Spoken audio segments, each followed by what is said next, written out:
Hello and welcome to Racialized 506, an anti-racism podcast brought to you by the Saint John Newcomers Center. My name is Bob Whitney and I will be your moderator. Our goal is to share the message of anti-racism through sharing stories of newcomers in our city, giving voices to those who are looking for the chance to speak. It is important to welcome newcomers in our community and any person minority from the community to hear their stories and challenges to raise awareness for anti-racism in order to create an accepting society. We will be joined by three guests who are going to share their experience and lead our discussion. Yeah, thank you so much. And Bob is gonna moderate with our three guests. I'm so happy they accepted my invitation. I'm really, really pleased to have Marwa, Emily, Som. It's great group. So thank you so much for coming tonight. And I'll leave it to Bob. Bob is, are you retired already or not yet? Soon? Officially. Officially, that's it? Officially, no. Officially, no, okay. Yeah, officially, no. Psychologically, yes. I understand. Yeah. You've been telling us you're going to retire like a year ago since we met. Yeah, no, it's been planned for a long time just because I like to plan if I can. Smart, yeah. I like that. Yeah. No, thank you so much. Let's start. So I'll leave it to Bob. Thank you so much, Bob. Okay. Well, good evening, everyone. And now we're in spring, which is nice. So tonight, the focus is on multiculturalism. And the reason for that focus is because multiculturalism can mean different things to different people. And for some of you who've studied for citizen class or will study for citizen class or have taken courses about Canada or learned about Canadian society, one of the things that's emphasized the most is that Canada is a multicultural society and that Canada also has policies, official government policies, that are called multiculturalism. And so this has been a part of Canadian society and how Canadian governments have worked for some time. And one of the things that is stated in official government statements is that, as I said, multiculturalism is on the one hand a sociological fact. It's simply true that Canada is a very multicultural nation. Of course, the Indigenous populations who inhabited Canada for thousands of years are our First Nations. But with the successive waves of immigrants, colonizers that have come to Canada for the last 100 years, Canada is very much a land of immigrants. And it's also, especially in the last 100 years or so, especially a land of immigrants. And that's meant that Canadian society is very much shaped by the fact that there are many different cultures and many different communities and cultural communities that have come to Canada at different times and for different reasons, and many of whom, of course, become Canadian citizens. So I think that's what's meant by simply a fact that Canada is a very multicultural society. The other part of it is that multiculturalism is government policy. And by that, what is meant is that the Canadian government also institutes or establishes certain policies geared to the idea of trying to organize or manage how, when, or why certain people come to Canada and where they live. And because part of the reality in any society is that people will come to Canada or to any place and they will gravitate to the places where there is work or where there's the most opportunity. And in the case of Canada, that generally means the large cities, especially Toronto, Montreal, Vancouver, but increasingly other large cities like Edmonton or Calgary out west,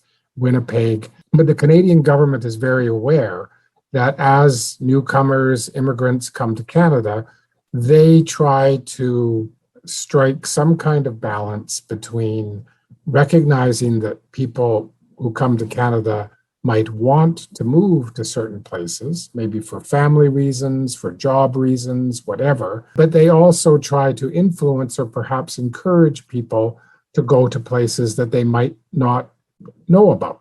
Saint John is a good example of that. Saint John is not a city that is known very much internationally. So many newcomers might arrive, and the Canadian government might start to try to influence or give information to people about other centers besides the cities, with the idea of trying to encourage people to say, well, maybe you could go to Saint John, New Brunswick, or Fredericton, or a smaller city or town in another part of Canada. And again, perhaps the reasons for that is simply to take the pressure off the larger cities where many people are going. Part of it also is maybe the employment needs of the government. So the government will also have its policies very much geared to the labor needs of Canada at a particular time.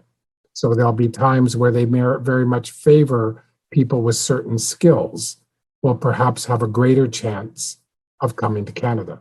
So in that sense, multiculturalism is also a political and economic policy as well as a fact. The other point before we hear our three speakers that I think is worthwhile mentioning is that for many of us, and certainly with the Newcomer Center or people who work with newcomers, multiculturalism is by definition a good thing. It's a wonderful thing. The more culture, the more language, the different religions, the different beliefs that are around us, that influence us, the better. And for many of us, it's a no-brainer. That's just the way the world should work, and the more multiculturalism, the better. But increasingly, there has been a backlash and a negative backlash to that, where there are, sadly, growing numbers of people who see multiculturalism as a threat. They see it as a problem.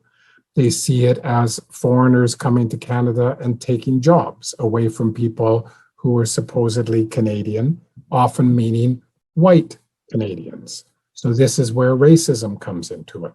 There are some people in the population who believe that Canadians are really white Anglo-Saxon people who have come from England, Scotland, perhaps Ireland, but even that's a little bit iffy, but certainly, and perhaps from France, in other words, in Quebec, and that those people are really the original Canadians, and that other waves of immigrants that have come are somehow, even though they might become citizens, not quite Canadian.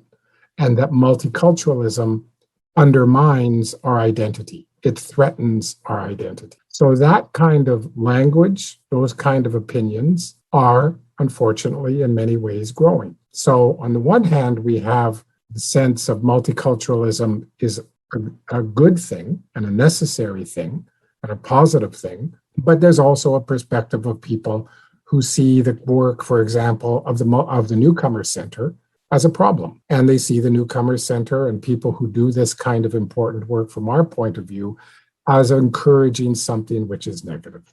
And that is where the issue of racism can influence multiculturalism. So that's the reason for the topic tonight. And that's why we want to hear the perspective of our three speakers about their sense of what multiculturalism means, what their experience of multiculturalism means, as newcomers to Canada, and what their observations are.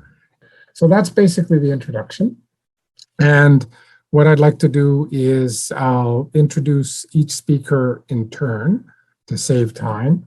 And so our first speaker, the first person who will talk to us tonight is Marwa. And Marwa moved to Saint John from Egypt in 2019.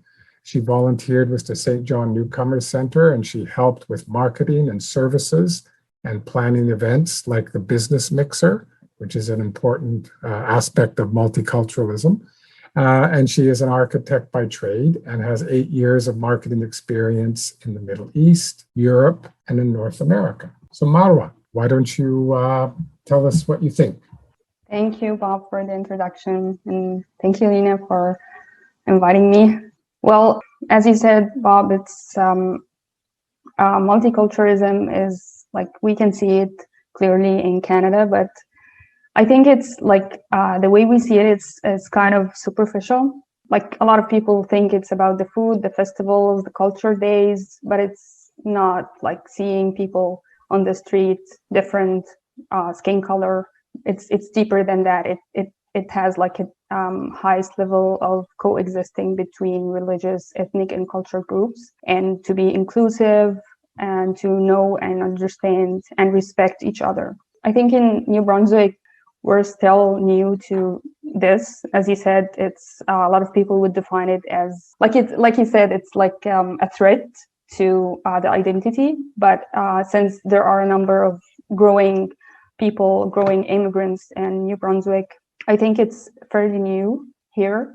Like I've learned that a lot of kids in school are not being taught in school about different cultures, although I've heard a lot of individual efforts from teachers to teach the kids about other cultures and in order for kids to know each other and to understand their culture, to understand where they're coming from. But generally speaking, it's not really something that is common. As a consequence, the society here has no idea what diversity can bring to the table, and most of the time they would resist it, as you mentioned. As a result of that, I've noticed since I came here to Saint John that the workplace in Saint John is not that diverse, and it's even like it's not in New Brunswick. It's something that I've seen specifically in Saint John and not in Moncton. It's not as bad in Moncton or Fredericton. So what I'm about to say is I'm about to offer some solutions for things that I can see that the government could like promote or do to make the workplace more diverse, or to promote equal opportunities and equity to newcomers or people from different backgrounds. So the first solution would be to recognize the problem, because a lot of people would like when I speak to people, they will deny there is a problem. And it's coming from immigrants, it's coming from locals, it's coming from all kinds of people. And even like I've heard a lot of employers would say that there is no problem, there is no diversity, there is nothing we can do. So to recognize the problem, I think that that's the first step. The second thing is to integrate effort from the government to integrate, but for employers. I've seen lots and lots of programs for immigrants to integrate to the community and the workplace, but I don't know, I will be gladly corrected on that, but I've never seen the government effort to educate employers about immigrants. Also, I've heard countless stories about employers who don't know how to deal with immigrants and they have zero information about their backgrounds. I've heard a lot of employers who would not want to take a risk when wanting to hire someone who's not like the mainstream person or the local person. Also, a lot of companies would be like ranked as number one when it comes to diversity, but they would draw a line when it comes to like certain visible minorities. So they would like include some people, but not all of them. So I think like the government needs to put some effort in funding programs for employers to educate them about that. The third solution would be acknowledging rights for minorities. Like you said, Bob, there are some policies, but they are not enforced. I have the Employment Equity Act here. It says that no person shall be denied employment opportunities or benefits for reason unrelated to abilities, and in the fulfillment of the goal to correct the conditions of disadvantage in employment experienced by women, Aboriginal peoples, persons with disability, and members of visible minority by giving effect to the principle that employment equity means more than treating persons in the same way, but also requires special measures and accommodation of differences. So the law says special measures, but they require Canadian experience. The fourth thing would be equal opportunities. Many countries like the US, Australia have multiculturalism policies in place. They would have like diversity quotas in the workplace, and I've applied for tons of jobs in the US, and like almost all of them would usually have additional form for me to fill out about my gender, about my skin color, about my race, things like that. But that, I've never seen something like that in Canada. There are still efforts in Canada, but it's like, I think it's minor efforts. Efforts like changing names. People would change names and hide information to give opportunities to people who are even born here, which is crazy. It's not fair. I think the government needs to do something here, and like the employers, it has to come from above.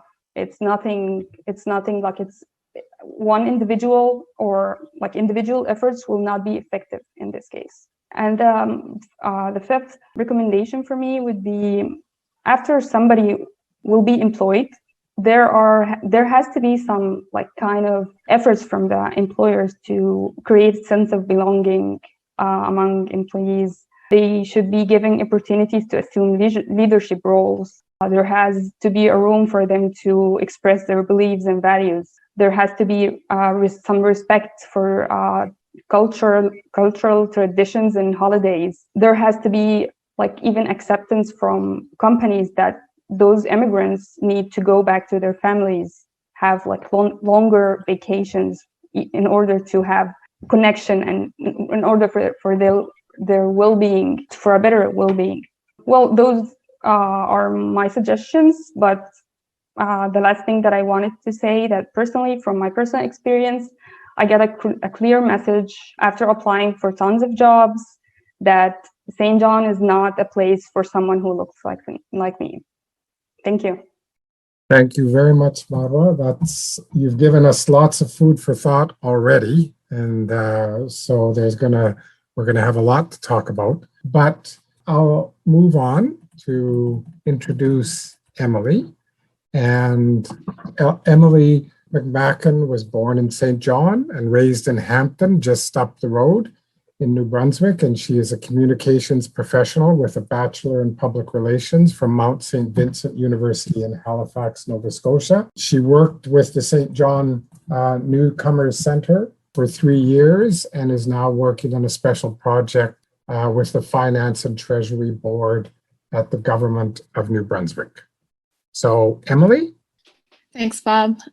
So I wanted to really start off by giving a little bit of perspective on what it means to be a Canadian-born person, because there's actually more than one definition for being Canadian-born. You can be an Aboriginal and you're Canadian-born. You could be born here yesterday and you're Canadian-born. You could be born here 40 years ago, be Canadian-born, and like myself, could be born here 31 years ago and be Canadian-born. So there are many, many definitions for what it means to be Canadian-born. Just so for some context, my ancestors immigrated here in the 1700s. They were Dutch loyalists. They immigrated to New Amsterdam, which is now New York, in the 1600s. So getting to know that ancestry for me was extremely difficult. My sister has done a lot of research to find out how we got here, because for years we didn't know. So that is just one side of the family, and then another side of my family arrived here in the 1700s as French immigrants. And I'm sure there's all kinds of different ancestry in there, but those are the two that we really know are true. So I just wanted to give some context. That's my ancestry and my background. To me, multiculturalism is really a Canadian ideal. It means you recognize the strength in cultural differences and how it can add value to your life. I think I see it every day in my personal life, but I don't always see it every day in my personal life. I think that multiculturalism attempts to be the Canadian identity, but not very many Canadians would jump out and just say that multiculturalism is Canadian identity per se. It's a government policy, and I don't think every single Canadian is aware of the multiculturalism policy. When my ancestors immigrated here, multiculturalism did not exist. It was not a policy at that time. From an ideal point of view, multiculturalism creates a harmonious society and facilitates harmonious collaboration between cultures. In some ways, you could say it strives to create a perfect world, but realistically, multiculturalism can never create a perfect world. I can't imagine anywhere in the world right now that is perfect. But I think that it can create a foundation for something really great on an individualistic level. Group-wise, I think it's probably fairly difficult to create harmony, but individualistically, I think it probably works very well for a lot of people. As I mentioned, as a Canadian-born citizen whose ancestors arrived here centuries ago, when people ask me where I'm from, I will instinctually answer by saying I'm from Hampton, New Brunswick, because I'm not from anywhere else. That's where I grew up, and I'm Canadian. Recently, a friend of mine told me a story. She's living in Halifax, and she's also a Canadian-born person who grew up in Hampton. And she said somebody came up to her in Halifax and asked her where she was from because she looked like she was Spanish or Latin American. And she was so confused. And she replied by saying, I'm from Hampton, New Brunswick. And that person didn't, there was a cultural barrier there that I think that they had to break to understand that conversation that they were having. And I found that really interesting. And I did interview a few friends because I wanted to know from my friends' perspectives as well, like, what does multiculturalism mean to them? Because a lot of my friends did grow up in Hampton, New Brunswick, and I wanted to know what they thought. And I got a lot of interesting answers. It was joked in high school when people would ask about culture and where we were from. We would joke that we were mutts, meaning that we are a mix of so many cultures we don't know where we're from. And that was the joke. And that was the conversation on multiculturalism we had in high school. But we didn't look at it as a conversation about multiculturalism. We just made a joke because we just don't know. So many people don't know their ancestry who grew up here. And that could be a reason why it's uncomfortable for some people to talk about it. I don't know if that's why for sure, but I sometimes sense that that's where some discomfort comes from some people. So yeah, I would say that multiculturalism was never taught to us in high school the way that it's taught to newcomers that come to Canada. My opinion and my growth to learn about multiculturalism really shifted a lot when I started working at the Newcomer Center, and I started having more and more conversations about it, and started to realize that I am part of multiculturalism because I'm not going to be afraid to admit that I didn't think that I was. So I'll just leave that out there. I think in high school, we're traditionally taught that Canadians are kind and accepting humanitarians, and I was lucky enough to take courses in grade 12 and grade 10 and 11 about political science and learn about different cultures. Maybe I was one of the lucky ones and got one of those teachers that put in the extra effort to teach that. But I actually truly do feel lucky to have learned that at such a young age, because it really does make a huge difference to learn about political science, international politics, nonprofits. It really does shift your entire life. Yeah, so I have another friend. He grew up in Cape Breton, Nova Scotia, and he grew up near an Indigenous community, and some of his best friends are Indigenous, and his entire life he grew up thinking he was Indigenous. He was accepted by the community. Everybody loved him. Some of his best friends are Indigenous. Anyway, he found out later on in his life that he's actually Greek, and it absolutely changed his world for about a week or so. It blew his mind because his entire life he thought he was Indigenous. And I personally think that is multiculturalism at its best. Like, you're so accepted by a group of people that they don't make you question your own identity or who you are. So I'll leave it on that thought. And thanks for listening. Well, thank you, Emily. Again, now we have even more to think about. Okay, now we'll go to our third speaker, and that's Som Das, who came to Saint John in 2016, and he was born and brought up in Kolkata in India, a city of over 15 million people, slightly larger than Saint John. He is a senior IT project manager by profession, and Som is actively involved with different community initiatives and is currently leading two organizations, the Asian Heritage Society of New Brunswick and the Saint John chapter of the Indo-Canadian Society of Saint John Students and Newcomers.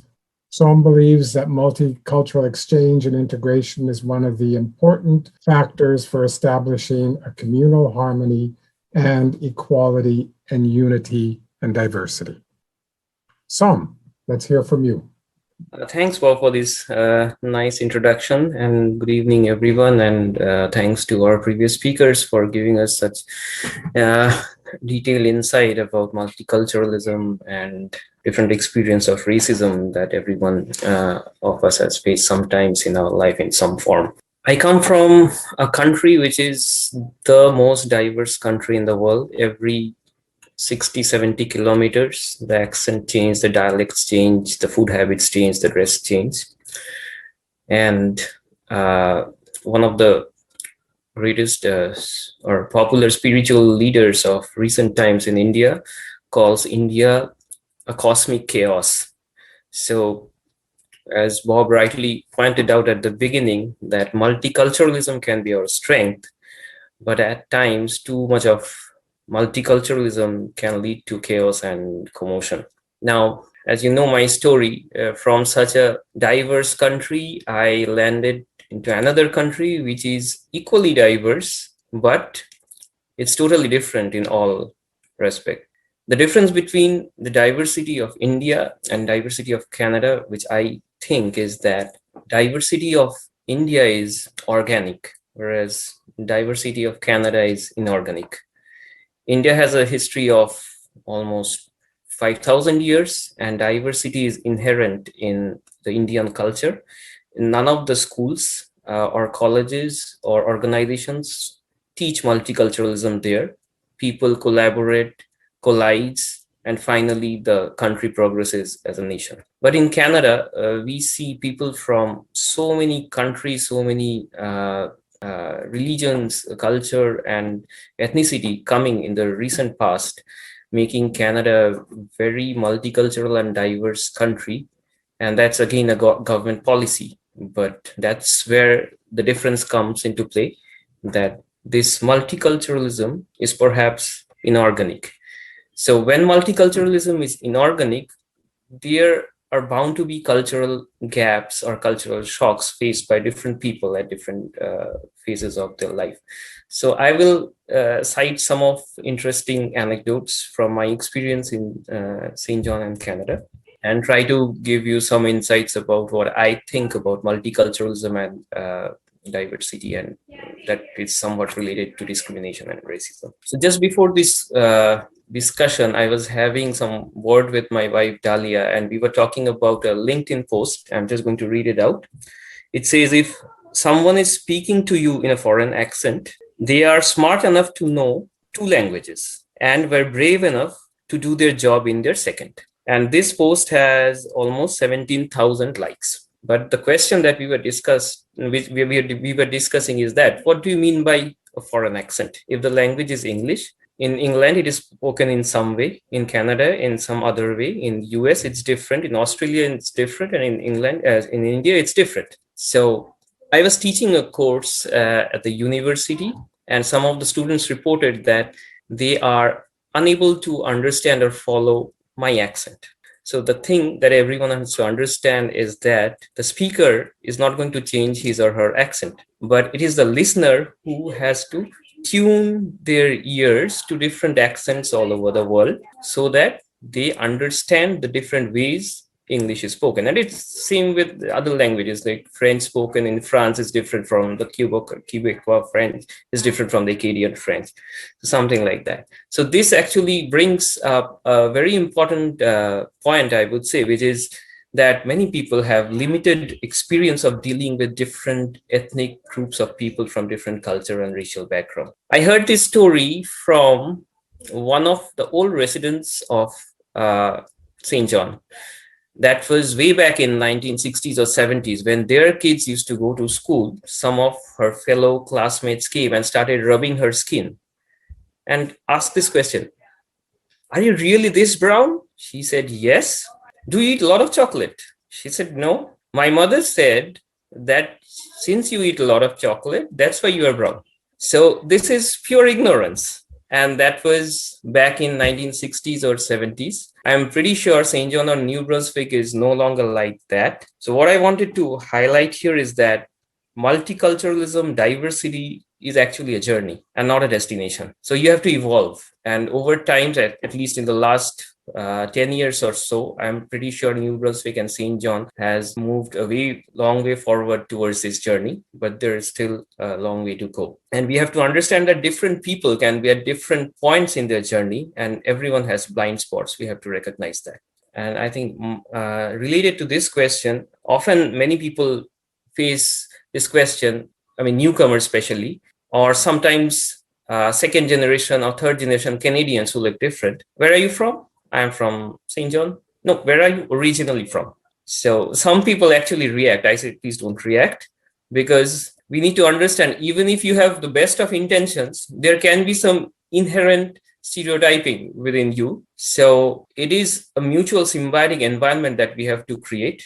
Since someone is, lending their arms to embrace you, but they know less about you, you must also help the person to know more about you. Instead of thinking you as a part of a homogeneous group, you have to let them know yourself as an individual, as a person. So in that way, you can understand that not all people wearing turban carries a dagger, and not all Middle Eastern people are terrorists, not all Italians are mafia, and not all Indians eat butter chicken and samosa, something like that. So with these stories, I try to highlight different points related to diversity and multiculturalism. Most of these things arise because of, I would say, 4 major factors. Because people look different in terms of their looks, in terms of their skin color. They may have some superiority or inferiority complex. I have seen this many times when I was working in India, that when we are having a white client from a Western country, there was a grand arrangement for the client. But if the client was non-white, the arrangements were not that grand. So inherently, we have some superiority or inferiority culture towards certain races. Then insecurity, that you are taking away my job, so you just go back to your own country, something like that. And ignorance, of course. At workplace, I have seen many people have complained, and which is partially true, that only white people are promoted to director level or higher level up. We do not have representative of non-white people in the management. This is applicable for our local government also. But the thing here is that, first of all, the immigrants, the phenomenon of immigration is new to people of Saint John and New Brunswick. So we have to give the local people some time to understand, because initially they will be apprehensive because they have not worked with anyone who is outside Saint John of New Brunswick. We have a lot of immigrants coming, working professionals, students. So we have a huge talent pool locally in New Brunswick and Saint John. We can very well leverage that pool, and that is not only restricting us to a local geography. We can interview people remotely and invite or attract talent from all parts of the world. So that is how we can grow as a city, as a province, and as a nation. So that's all I have to say. Thank you. Thank you so much, Som. Wow. Okay, we have lots to talk about.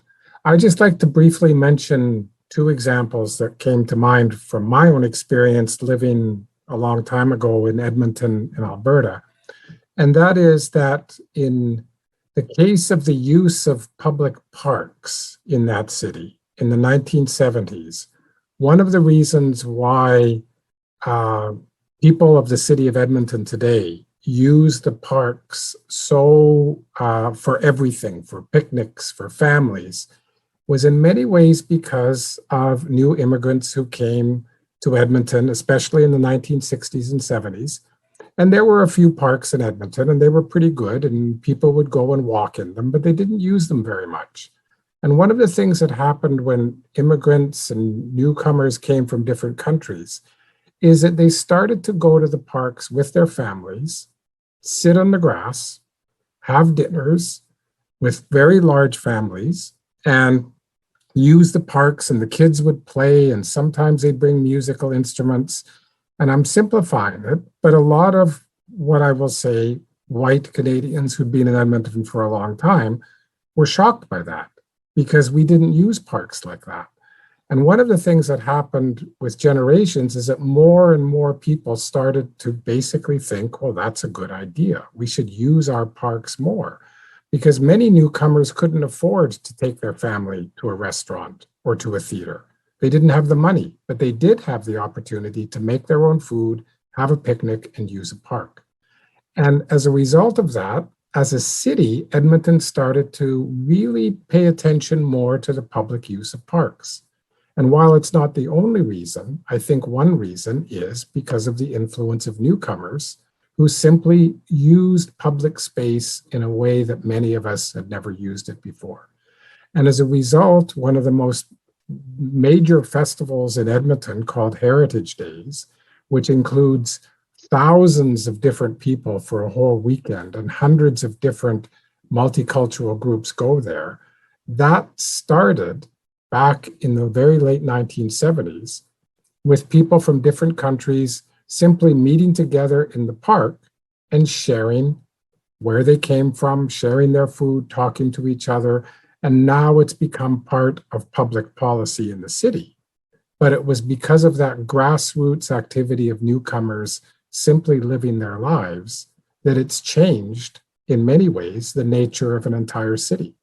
And so I think that was example, and I think anybody in many communities will see that that kind of example is something which is quite common about how things have changed because of community organization from below in terms of how people just live their lives can change things. Anyways, enough from me. Let's hear from some of the people listening in. I think Lena is the one who can manage the actual discussion from a technical point of view. But what observations, questions does anybody have? I have a question for Emily. Do you feel that only newcomers, not really only newcomers have a culture? Of course, everyone has a culture, but are they the only ones who have difficulties being accepted with their culture or new culture that they're bringing? Or do you feel like even born Canadians might have these difficulties or in different ways, maybe? I think it depends. I think Canadians, especially Canadians of different religions, like Mormons, like Jehovah's Witness, I think people who bring different religions to the table that are traditionally like white religions definitely struggle a lot with being accepted, for sure. Like a lot of Canadian culture is so exploited that it's like, Canadians eat pancakes. They have a pet beaver. They live in an igloo. They eat whale blubber, like things like that, like really exploited stereotypes. I think unless it's a religious identity, I don't think it's like, I feel like most people are accepted. But I mean, there are Canadians that also are Muslims. There are Canadians that are also from South America, from everywhere in the world. So, I mean, in that respect, yes, definitely. And definitely, I would say Indigenous people have struggled for years to be accepted. And they bring a culture of sharing to Canada that hasn't been widely accepted for centuries and basically abolished by colonialism. I think there are, and the French people as well. First of all, this conversation has been fascinating, and the three presenters' points of view, all very different and coming from different perspectives. And I want to thank you for that. Some things that you said very strongly resonated with me, even though, I'm not a person, I'm of the receiving community, if you would like to think of that, or receiving society. I'm a lifelong Canadian-born citizen. I'm white, male, English-speaking. I couldn't be more privileged in terms of, what it takes to get along in this society. The question that really, really got my attention, Lean, a moment ago, was when you said, "What's missing?" And I think Sam is your name, or do you go by Sam? Yeah. Sam and Emily, I heard both of you kind of touching on the same thing. Emily was talking about multiculturalism as being an ideal, and I think that's very much true. And Sam, you talked about perhaps not multiculturalism exactly, but nonetheless, you talked about it as being not an event, or not a destination, I think was the word that you used, but it's a journey. And I wonder if we really give newcomers a true impression of where the rest of society, this receiving society, is at when we receive you. So I'll leave that maybe as a question for you. I think we could do a better job at being more honest, more complete. Yeah, that's the key, to be more honest, and most likely that's what we're really lacking. And Carla, you have a question or a comment? So I was just gonna comment on some of my experiences growing up in Canada. So I was born in Winnipeg and grew up there, and it's a lot more multicultural than Saint John, which is so white. But my mom is white, my dad is from Trinidad in the Caribbean, and my family's from India. They came over to Trinidad when the Brits were bringing them over as indentured servants. Growing up, so Sam was saying how people say, for Canadian-born people of color, they'll say to them, "Oh, where are you from?" And I remember when I was a kid, kids at school, they would call me a monkey. They would tell me I'm the color of poop and that sort of thing. So for me, when people asked me, "Oh, where are you from?" I would be like, "I'm from Canada." And I'd be really adamant about it because I wanted to try and fit in. Whereas now, if people ask me, I'll be like, "Well, I was born in Canada. I was born in Winnipeg, but my family is from India on my dad's side." And so, now I'm proud of it. But when I was a kid growing up, it was a lot harder. But now, as a person of color with a white mother, I have a lot of difficulties with her. My dad died when I was 19, so I don't have him here to work with me on it with her or whatever. But she said to me, and Marwa knows about this, but she said to me, "Oh, I psychologically see you as white," as if that's supposed to be some sort of compliment to me or something. And I told her how upsetting that was to me. And I'm like, "You do know who my father is, right? Like you were with him, you know who my father is." And she said, "Well, what I mean by that is that you fit into Canadian culture." And I was like, "Okay, so you're telling me Canadian culture is white. There's no multiculturalism. Canadian culture is white." And she's like, "Well, when I was growing up, Canada was mostly white." And even as an adult, and I was like, "Well, I remember when I was a kid growing up that we went to my dad was part of the Caribbean Canadian Association of Canada. And so we would go to lots of those things, and we went to lots of Indian things." And my mom said, "Well, that's still Canada was mostly white. That's only because of your dad that we were involved in those things." But no, I mean, I could see what was going on. And so even though it's just been really hard with my mom trying to, with her being white and growing up in Canada, trying to relate to her in that and trying to communicate to her how things are hurtful. And she'll just be like, "Well, you don't love me enough to know where my heart is on this and stuff," and isn't receptive to learning anything. But so I just wanted to No, that's great, Carla. Thank you so much. Great insight and input for sure. Because this is what it is. Like even with kids and our memories, like Marwa mentioned, and I'm just going to take the question from Noha. She has her hand raised, but I just want to ask Marwa after about, when we hear Carla talking about childhood and all these memories, and it sticks in your head, this is how it is. And Marwa mentioned about culture is about food or music. That's what people think. So what's, is this really true? Like, anyway, let's hear from Naha first. Hi, this is a wonderful discussion. I learned a lot. And so what we're missing, I guess we might be missing to learn about each other more. As you can tell, those who are attending these sessions, which are great and a wonderful step in the right direction, are almost the same each time. So those are the ones who really want to change. But how about the general public? How can we reach them? Honestly, me as a newcomer, I too wanted to learn about the Canadian culture. I wanted to learn more about Thanksgiving, maybe Halloween, other celebrations.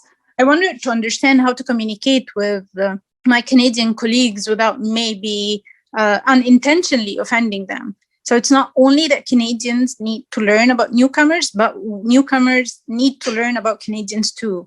So I'm not sure how to reach the public in large, especially that they kind of don't want to ask questions so that they don't offend us. But I guess this is a part of what we need is to learn about all the other cultures. So yeah, I need to learn about the Canadian culture and the Asian culture and the indigenous people. I have no idea. I wasn't taught at school about the indigenous people. I just arrived 3 years ago. So I have no knowledge about that too. I know the Newcomer Center is doing a great job, but again, it's only a certain group of people who attends, and those who really want to change, but not everyone. Marwa, do you think that government intervention in programs that promote multiculturalism is a good or a bad thing? I think it's a good thing, but when it is directed to, I can see that there is government intervention right now, but it's, from what I see it's one-sided intervention. It's all directed towards the immigrants, which is great. I'm grateful for it, but it's not enough. I'm not saying they should pay more money. Maybe they should distribute the money equally towards immigrants and also employers and other resources, or maybe measure results. If you can see that it is effective, and I've attended a lot of things like that, and I feel like they are repeating themselves. It's for me, it's not really beneficial. And for me personally, it's not really beneficial when I go to the employer and they don't really know they don't know anything about me. I'm trying to learn, I'm trying to integrate, and then the other side is not really trying as hard as me. Thank you, Marwa. And just a quick comment, and then when I go to Leighton, from Naha, I hear you, Marwa, it sometimes falls on you to explain a whole culture in a 5 minutes chat to someone who never heard it before. Yes, Leighton, thank you for waiting. Thank you so much. I am sorry I came in a bit late, but I was able to grab some things that Som said, and with the perspectives from the audience today as well.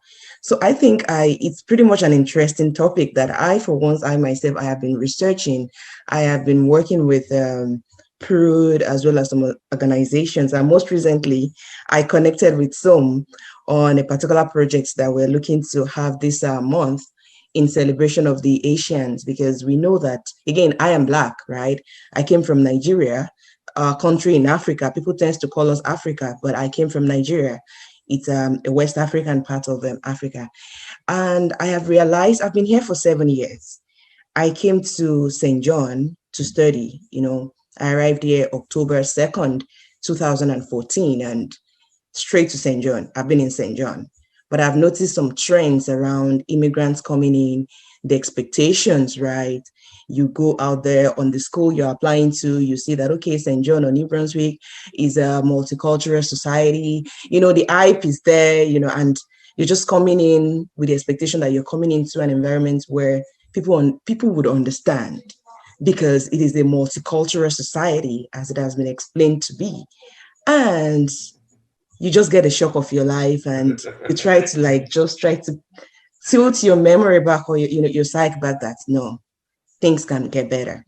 I have laid down some points here, which I think it is also good to really take it as a social integration for not just social adaptation, but also for economical adaptation. Based on what Marwa said, it is not just enough for the government to say, okay, we're trying to help people settle, we're trying to get people to understand the culture.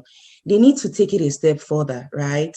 So also get the employers into that space where they go a bit extra mile, if it is the government's intervention, to help them have some workplace training, or pretty much some workplace session where people get to talk about their culture. It is so interesting that somebody mentioned something, that it is not enough to say immigrants. The Canadian also needs to let us know about their culture. This was one of the slides that I presented to the chamber earlier this year. There is need for us to learn the Canadian way. It is not just, okay, immigrants. For us to have a multicultural society, not just by the book, by reality, we need to both integrate. And integration is a function of a two-way thing. It's like loyalty. Loyalty is a two-way street. So if we really want to get on that journey, I asked myself, okay, if multiculturalism is a journey, according to what some said, how then are we ready to go on this journey? We all should be ready to get on board. Some days I am sick. I begin to wonder, okay, my color of the skin has already put me at a disadvantage. And if I call in and say, I am sick today, how does it play out? So things like that are some of the fears that we have. Sometimes my manager comes to me and tells me, oh, Rose, you just let me know. And I say to myself, if I'm saying, okay, I let you know, or maybe I'm sick or somebody else is sick, I hope that is not going to be like a minus to another person of my color that is looking to get a job next time. That's what I tell people. Like, I try to do my best so that the next person would have a fair shot, because it has always, life has never been a fair shot at people of color in a way. But we just have to be honest with ourselves here, that the reality is we need to know ourselves, and we really need to do it now. Thank you. Thank you so much, Leighton. Great points. Farida. Hello.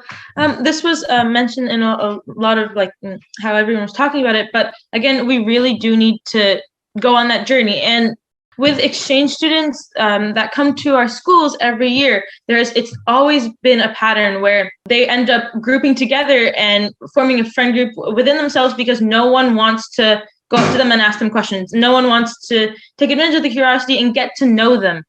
And it's really frustrating in that sense, because there's been such a lack of conversations, I find. And there's been more and more conversations, especially these past 2 years, and even after the lockdown in March, on social media and everything. But people just aren't wanting to ask those questions. And everyone talked about it today. But again, it's just the ignorance, and they base their knowledge off of stereotypes and the very little things they know, when everything could be solved if they just went up to people and everyone got to know each other. It's not that simple, of course, but it's not that complicated when you look at the big picture, because if we were to all just try and learn and find resources and learn about the cultures, then things could improve and we can get on that journey. But I just wanted to add that, because especially with high school students, they base their knowledge off of stereotypes and joke around about it instead of just trying to learn. So I'm hoping that there's going to be improvement in the future. Great point, Farida. Thank you so much. Yes, Steve. Oh dear, I've lost track. Forgive me. I think I like where the conversation's going. Who has to do what, and there's obviously a need and a responsibility on the receiving end, Well, I'd like to think of us being like receptive, and like how do we learn to be receptive when we're at complete comfort? We on the receiving end, we from the day we're born, so to speak, we kind of understand what it's all about, how everything operates, who we are, the whole business, and we've had to make few adaptations in life. So that's the complete opposite of where some of our newcomers are coming from.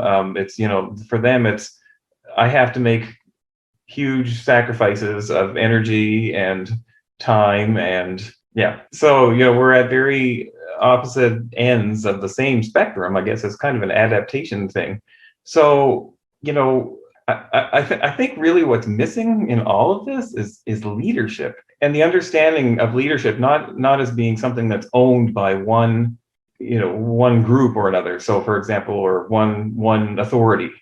It can't, in our society, we love to just expect things of the government, for example.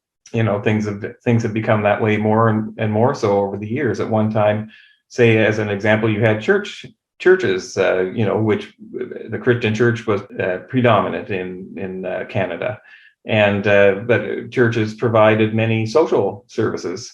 Well, today that's no longer the case. Today that's all been handed over to the government, and so we have expectations. The government is just going to do things and make them happen, and they're going to regulate them, and they're going to make sure that they're of a certain standard. And as long as we pay our taxes, then we have the right to expect these things. And I think from this, from a similar point of view, if the government seems to be telling us that we need and want more newcomers, well, then the government should do something about that, and the government should make it happen. And so it's a little bit the world we're living in. Very interesting point. Thank you, Steve. Yes, Mohammed? Steve, Steve and Farida, you made a fantastic comment. Both of you, I think education is key and communication is key as well, which I think, it can be rooted in law. It can be rooted in the Hansards of parliaments. But yet, if people don't feel it on the street, then it is as good as a document that is gathering dust in some sacred buildings that we call. So people call. So I think one of the major challenges that I see forth for multiculturalism as we move forward is how can people feel? How can we create environments in this nation, in this great country we call Canada, where people can experience multiculturalism? And I don't think the problem with way multiculturalism is defined today, it is people of color. Many people, when you ask people, and me and Emily had great conversations during our time at the Saint John Newcomer Center around this. People think multiculturalism doesn't, I'm not a multicultural person. If I was born here, I was born to Caucasian parents, I look Caucasian, and I don't see myself being part of the multiculturalism, the concept of multiculturalism.